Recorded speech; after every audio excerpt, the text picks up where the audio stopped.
This is Season 6 of the Team Roping Journals podcast, The Score. With over 2 million downloads, this is where team ropers talk.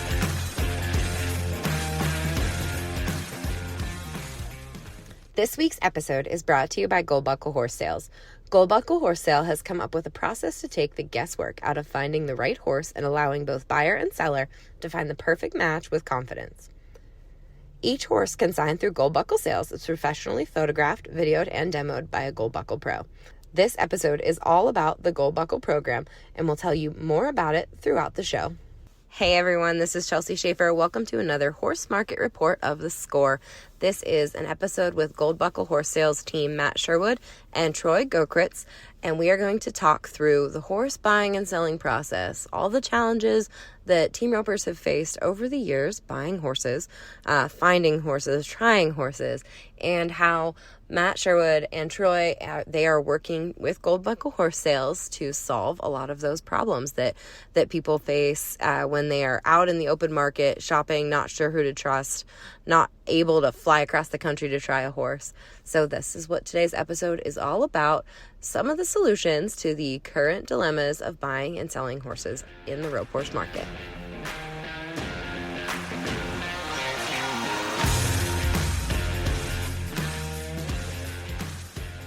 So today's episode is with Matt Sherwood and Troy Goeckeritz. This is our horse market series where we're talking about buying and selling horses and the state of the market.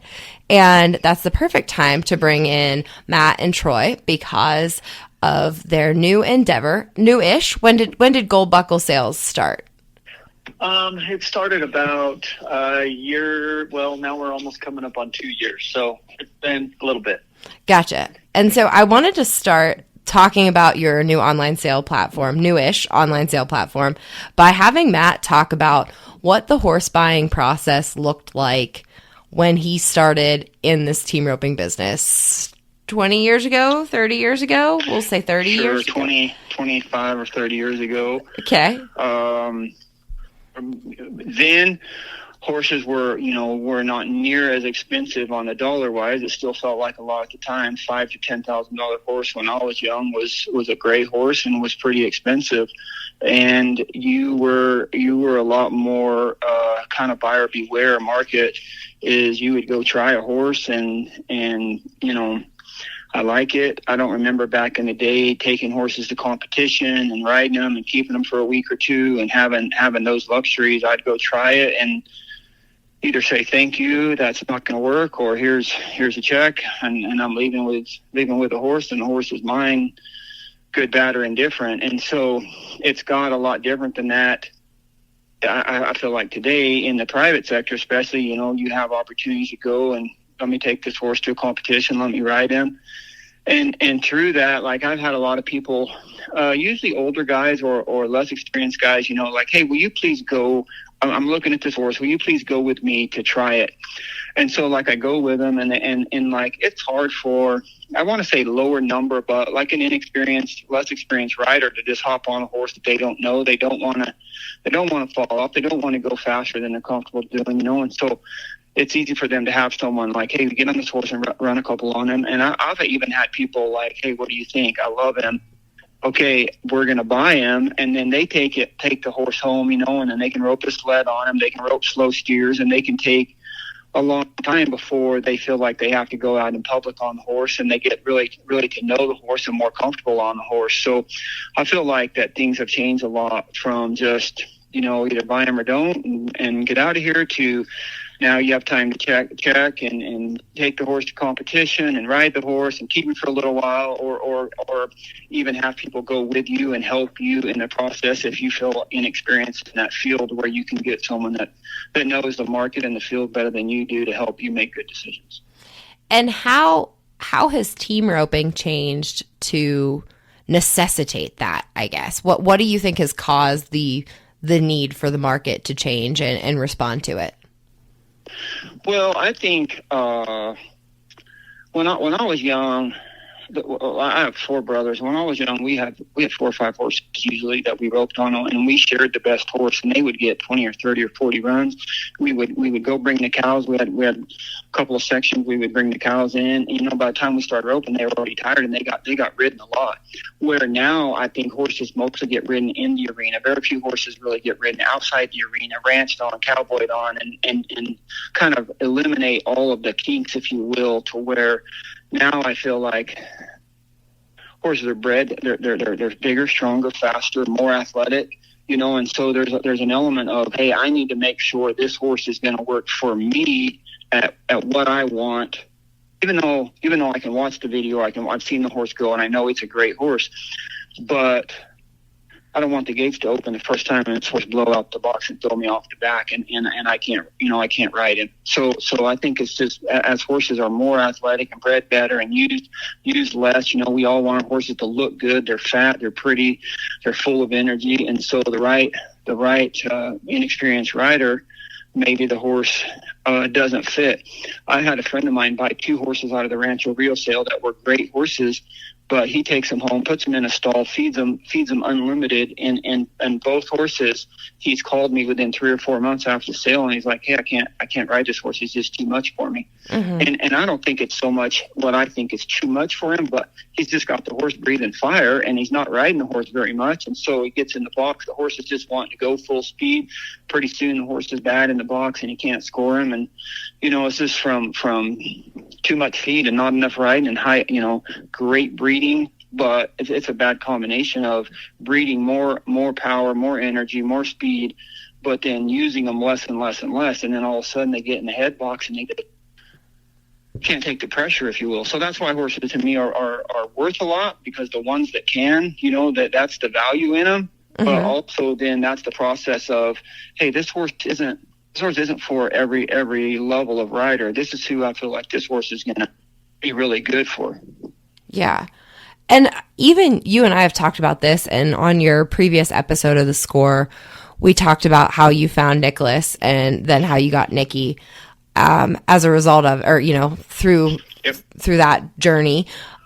But beyond those two, how has the horse, even for a 2-time world champ, buying horses and finding a great one has not been easy for you? Why? What's so difficult about finding a great one?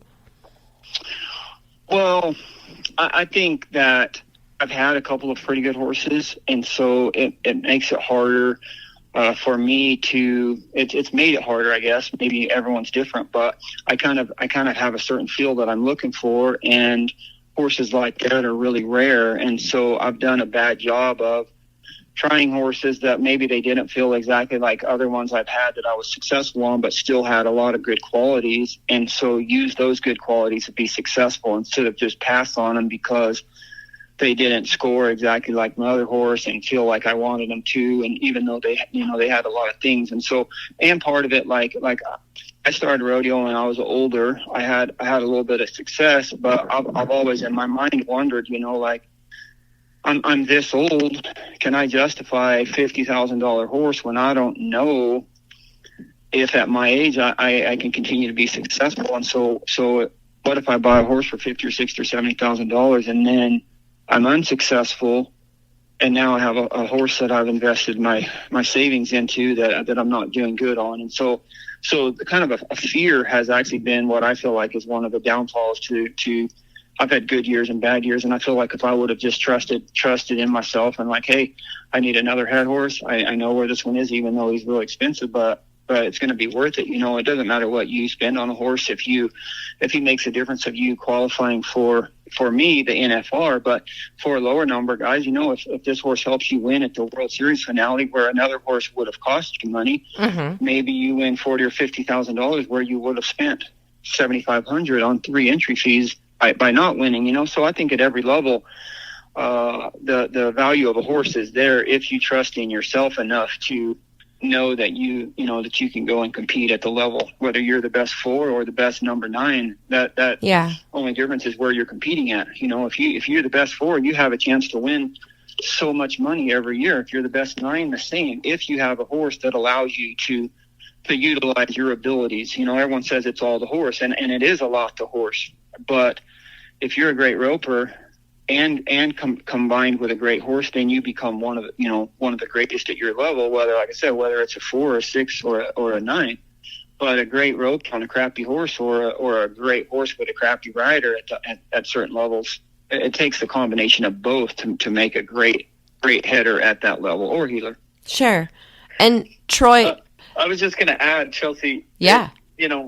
I'm fairly new to the horse market when it comes to, buying, selling, the roping world, all of these different disciplines. But one thing I've noticed coming into it from an outsider's opinion is the horses will gain value when they are able to run for more money. Thoroughbreds run for the most money. That's why they're the most expensive. I honestly think over the past years, there's been more money in circulation and team roping than there ever has been. People are, riding for bigger checks outside of the NFR, than they ever probably have been in the history of time, which makes the good horses more valuable. I don't know, Matt, do you feel that that's pushed the horse market to a bigger point of, hey, this is why horses are costing more now than they used to?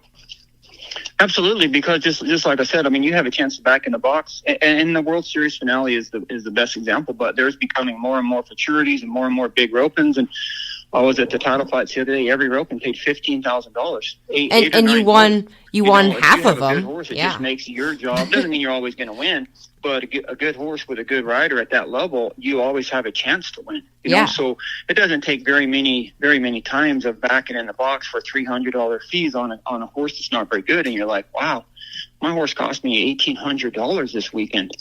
Mm-hmm. And if you look at it like, well, I spent $1,800, but a better horse, I might have won 10 or 12,000. So now it's not only what you lost, but it's also what you didn't win.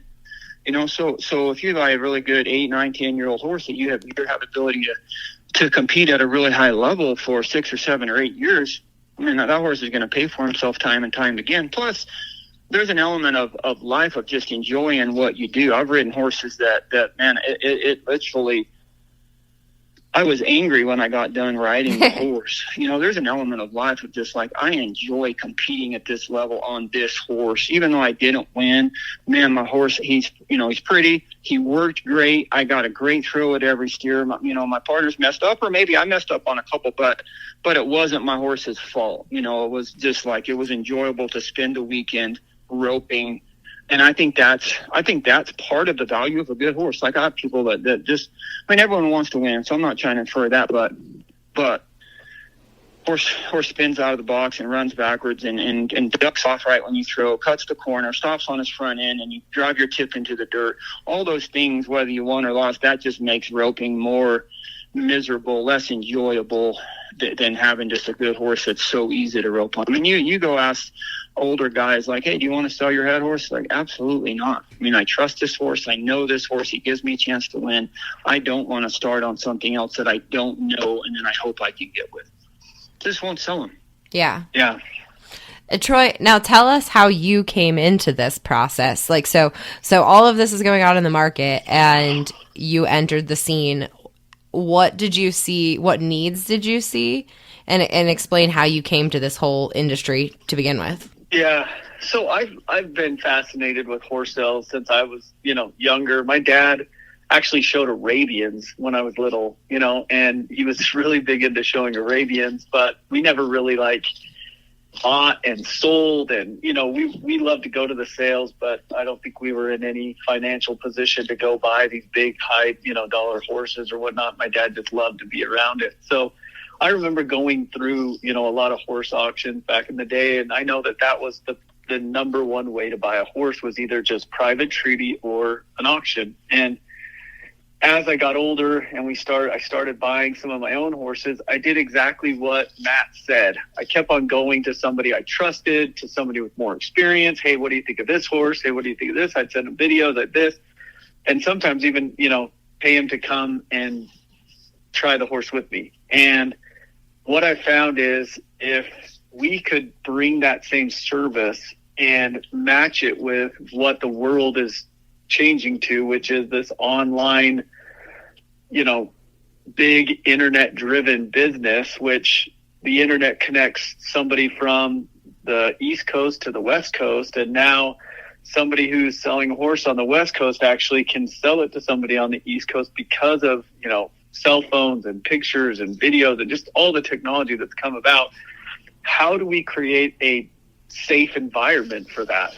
And I saw Facebook Marketplace coming on and, Instagram and all these platforms where people can throw up whatever they want.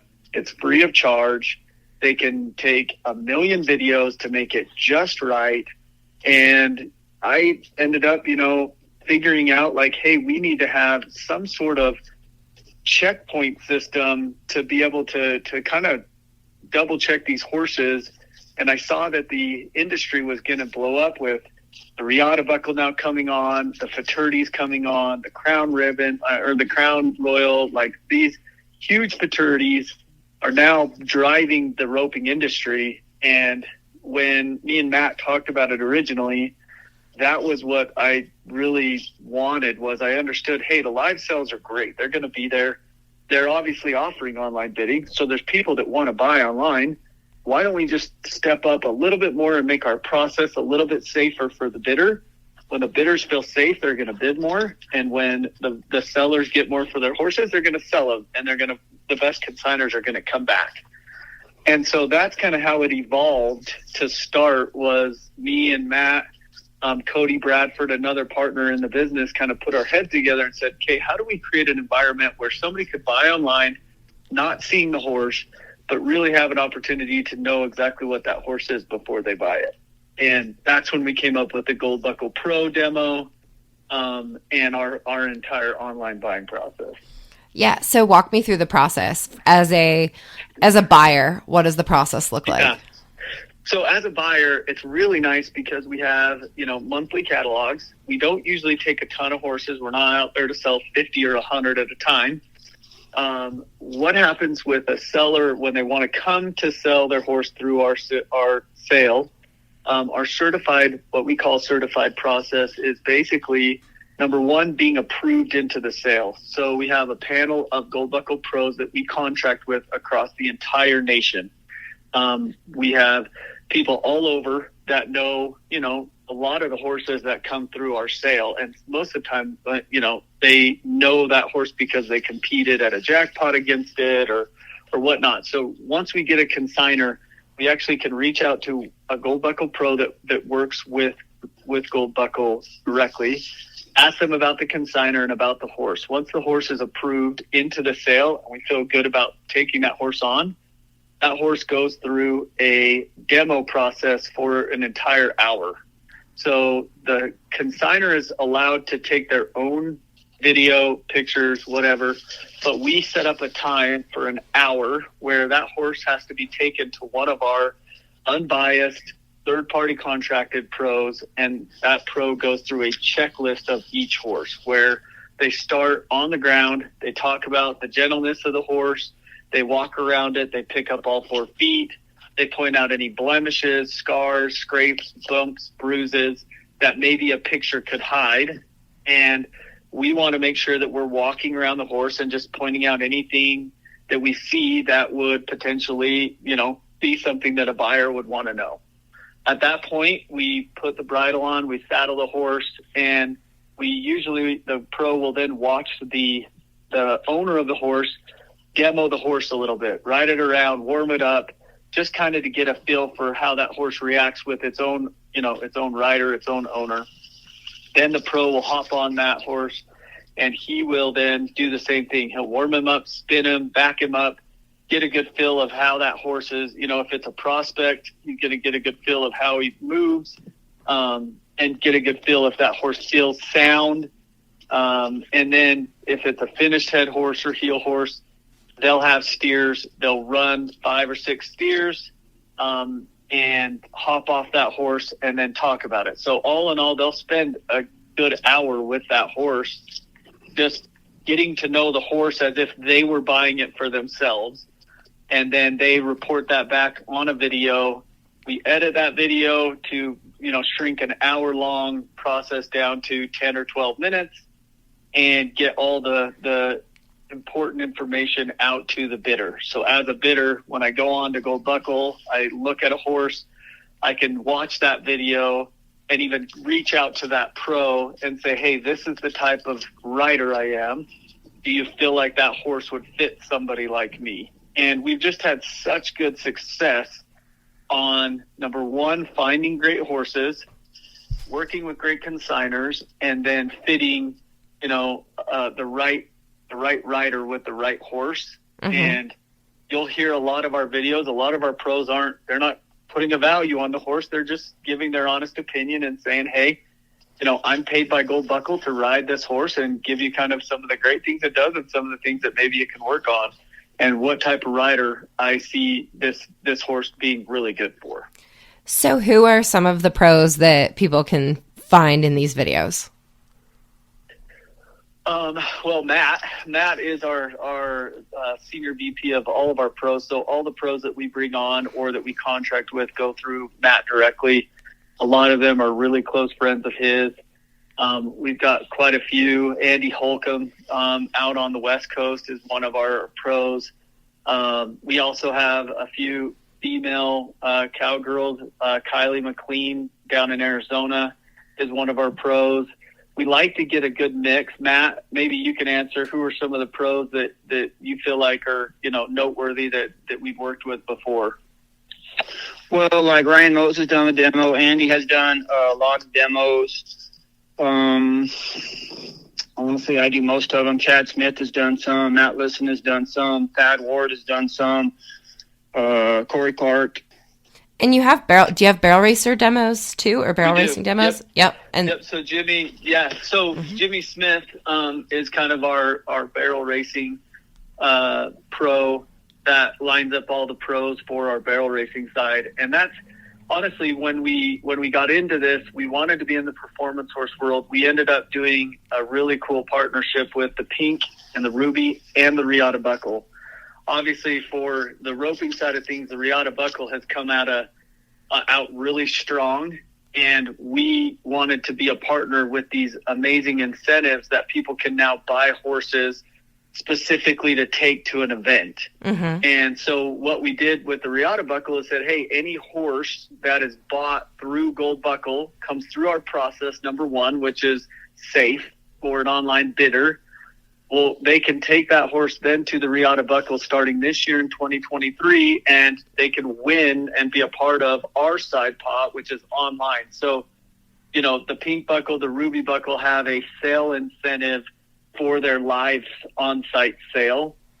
We now have an online side pot sale incentive for all the rope horses that get sold through our online platform. So that partnership has blossomed really well with the Riata Buckle and the Pink and the Ruby. We've already done quite a few of their live auctions where we host them on our platform as well. And so it just kind of dovetails into our online side. And ultimately our goal is, if you're not going to buy one live at the live Stallion Select sale, then online at Gold Buckle, being the exclusive partner of these giant incentives, is the next safest place. So those are kind of that's kind of the process. The pros are, we've had Ivy Hurst, Jennifer Sharp, we've had Jessica Rotier. We've had a lot of really high-ranking barrel racers that have also demoed horses, along with a lot of the team ropers as well. Very cool. I think that's certainly a unique element of your program. Absolutely. So where can people go ahead? I was just going to add, it's just these guys have had and girls have had such amazing experience in the horse world, and they've been around, so many good horses and so many probably not so good horses, and having their opinion means a lot to a lot of people. And I think that if they knew, like, hey, this is an unbiased, we pay the pro from Gold Buckle, that way they can show up and give a good synopsis of the horse and really feel like, hey, I'm doing the best I possibly can in the hour that I know this horse.